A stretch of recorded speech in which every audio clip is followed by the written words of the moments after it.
Bismillahirrahmanirrahim. Assalamualaikum warahmatullahi wabarakatuh.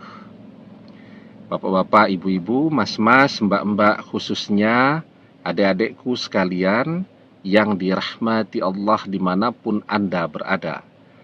Kembali di IIP Channel bersama saya, IIP Wijayanto. Kali ini kita akan membahas tema mantan jatuh cinta dan tergila-gila kepada orang ketiga. Kirimi mantan surat Al-Fatihah agar dia sadar dan kembali bersamamu lagi. Ya. Jadi ini mungkin banyak sekali para istri atau ibu-ibu yang mengalami hal yang demikian. Ya, suami jatuh cinta lagi kepada janda muda. Ya. Mantan suami pergi dari rumah, ya, memaksa bercerai dan sekarang bersama dengan orang ketiga. Nah, sekarang apa yang harus dan bisa kita lakukan? Ya, ini orang ketiga tidak pakai ilmu-ilmu pelet. Ya. Jadi memang suami atau mantan suami jatuh cinta secara alami itu kepada orang ketiga tadi. Ya, umumnya karena lebih muda ya. Lebih muda, lebih fresh, lebih cantik, lebih bugar, dan seterusnya. Nah, memang jatuh cinta.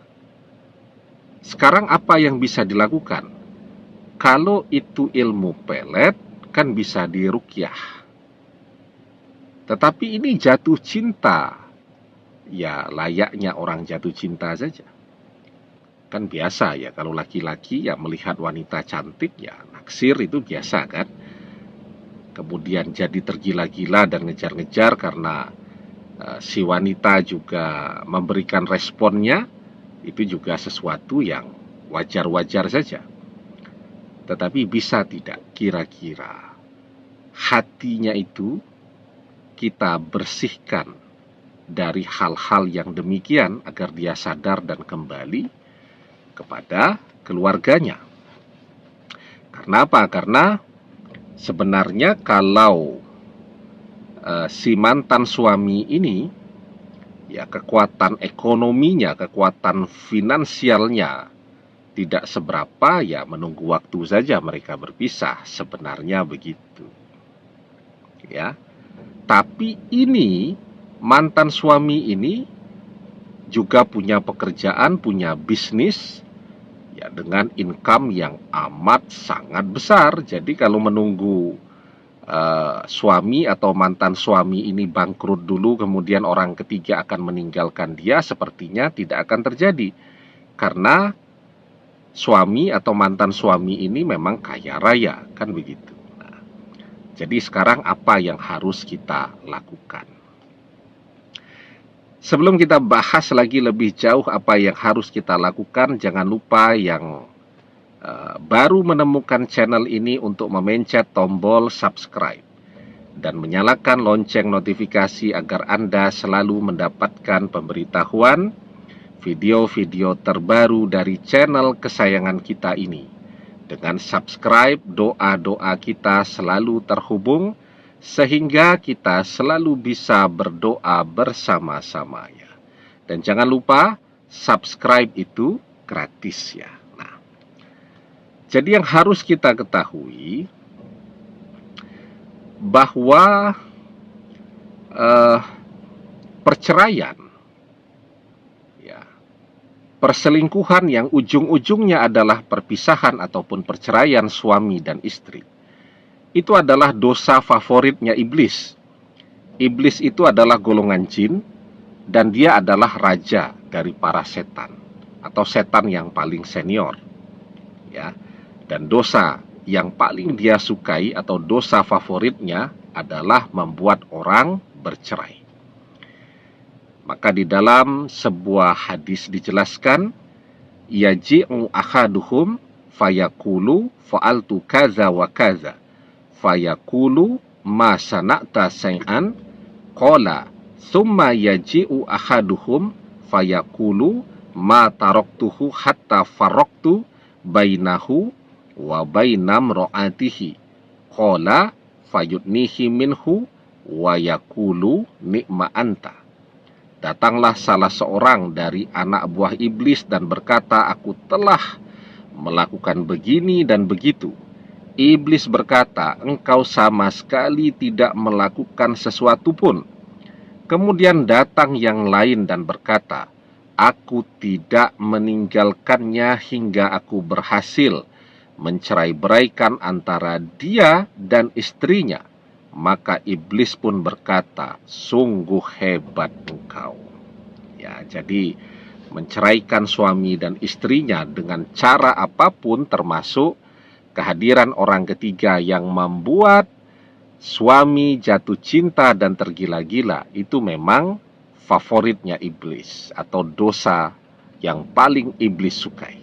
Ya, nah, maka apa yang dilakukan oleh anak buah iblis ini, setan-setan ini, untuk membuat suami istri bercerai?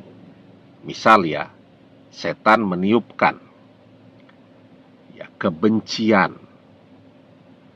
ke dalam hati suami kepada istrinya, ya, dan sebaliknya. Atau setan juga bisa meniupkan ya ke dalam hati seorang suami untuk tergoda, untuk jatuh cinta kepada wanita lain, ditiupkan ke dalam hatinya. Ya. Nah, maka di dalam surat An-Nas ya, kita diajarkan kul a'udzu birabbin nas, katakanlah aku berlindung kepada Tuhannya manusia, Malikin nas, rajanya manusia, Ilahin nas, sembahannya manusia, min syarril waswasil khannas, dari godaan setan-setan yang bersembunyi. Ya, jadi setan-setan itu dia menggoda, tetapi dia memang bersembunyi agar tidak terlihat oleh manusia yang dia goda. Min syarril waswasil khannas allazi yuwaswisu fi sudurin nas, yang meniupkan, nah ini, yang meniupkan keburukan, ya, kebencian, kejahatan, kedengkian, dan seterusnya ke dalam dada manusia, minal jinnati wan nas, dari golongan jin dan manusia. Nah, jadi di hati mantan itu yang kemudian dikuasai ya oleh para setan, atau setan tadi golongan jin juga kan, yang terus membisikkan kepada hati manusia tadi untuk berselingkuh, untuk berpaling dari istrinya, untuk menceraikan istrinya, dan seterusnya, untuk mencintai orang ketiga. Ya, orang ketiga memang bisa jadi, ya misal dia hobinya menggoda begitu ya. Daripada capek-capek kerja, dia pikir lebih baik cari laki-laki yang kaya nih. Kalau dapat laki-laki yang kaya kan, walaupun disebut merebut istri atau merebut suami orang, ya, orang akan menyebutnya sebagai perebut suami orang, tapi kan ya nanti orang lupa juga. Yang penting tidak usah capek-capek kerja, hidup bisa enak, semua fasilitas ada. Nah, ada juga laki-laki yang begitu, merebut istri orang, ya. Melihat wanita ini kaya, dia rebut. Daripada capek-capek kerja, punya istri kaya raya, bisa santai, ongkang-ongkang kaki saja di rumah, semua sudah tersedia. Ada juga yang seperti itu. Nah, manusia yang punya tipe seperti ini, ya, maka dijelaskan di dalam surat An-Nas itu, min syarril waswasil khannas, ya, dari godaan setan yang bersembunyi atau dari godaan bisikan setan yang bersembunyi. Jadi dia membisikkan berbagai godaannya tadi, tapi setan itu bersembunyi, yang dari golongan jin, ya. Allazi waswisu fi sudurin nas, yang membisikkannya itu ke dalam hati manusia. Jadi kalau dari golongan jin dia bersembunyi, jangan sampai kelihatan manusia. Kalau kelihatan nanti manusianya lari, dia tidak punya lagi yang bisa dia godakan. Minal jinnati wan nas. Dari golongan jin dan manusia, ternyata ada juga setan yang dari golongan manusia. Siapa itu? Ya tadi orang ketiga. Nah, kalau setan yang dari golongan jin, dia langsung membisikkan, meniupkan ke dalam dada manusia. Manusianya jadi tergoda. Sementara kalau setan yang dari jenis manusia, dia memakai telinga. Dia bisikkan, dia rayu, dia goda hatinya yang bergejolak dan kemudian menjadi tergoda. Tapi intinya semuanya berada pada hati. Ya. Maka kalau hati bisa dibersihkan dari godaan setan, baik dari yang golongan jin ataupun manusia tadi, maka semoga suami atau mantan suami bisa sadar kembali. Ya. Jadi di dada manusia seperti yang dijelaskan di dalam surat An-Nas tadi. Qul a'udzu birabbin nas, malikin nas, ilahin nas, min syarril waswasil khannas, allazi waswisu fi sudurin nas minal jinnati wan nas. Nah, sekarang bagaimana cara membersihkannya? Kita kirimi ya hati suami tadi atau mantan suami dengan surat Al-Fatihah. Karena ketika kita kirimi surat Al-Fatihah, insya Allah dengan izin dan pertolongan Allah, seluruh jin ataupun setan yang ada di dalam hati suami tadi akan pergi. Sehingga suami bisa kembali seperti dulu dan sadar lagi. Ya, walaupun ini bukan ilmu pelet, tetapi ini tetap ya, kalau yang namanya godaan untuk jatuh cinta lagi dan seterusnya, itu kan godaan dari setan. Artinya di hatinya banyak setannya. Setan ini yang harus disingkirkan, harus disuruh pergi. Dan caranya dengan mengirimkan surat Al-Fatihah.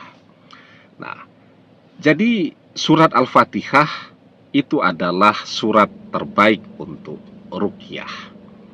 Suatu ketika sekelompok sahabat melakukan perjalanan dakwah. Mereka kehabisan bekal. Kemudian mampir di sebuah kampung yang kebetulan kepala kampungnya tadi atau kepala sukunya itu sedang sakit. Kemudian ditanya, adakah di antara kalian yang bisa melakukan ruqyah? Seorang sahabat menyanggupi diruqyah, dan alhamdulillah dengan izin Allah kepala sukunya tadi sembuh. Mereka mau ngasih hadiah 1 ekor kambing. Para sahabat tadi bukan menolak, tapi mereka belum bersedia menerima sampai menceritakan ini kepada Rasulullah Shallallahu Alaihi Wasallam. Sampai di Madinah,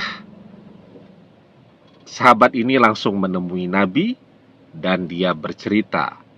Jadi sahabat ini berkata, ma rokaitu illa bi fatihatil kitab. Ya, wallahi ma rokaitu illa bi fatihatil kitab. Wallahi, demi Allah ya Rasulullah, ma rokaitu bi fatihatil kitab. Aku tidak melakukan ruqyah kecuali dengan membaca Al-Fatihah. Ya.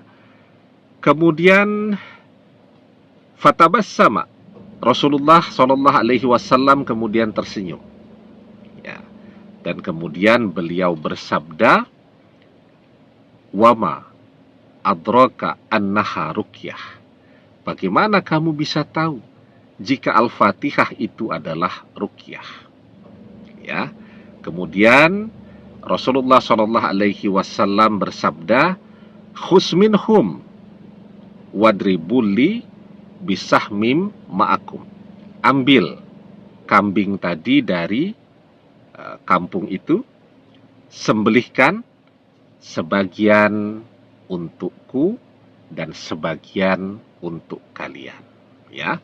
Nah, jadi itu keutamaan surat Al-Fatihah untuk ruqyah.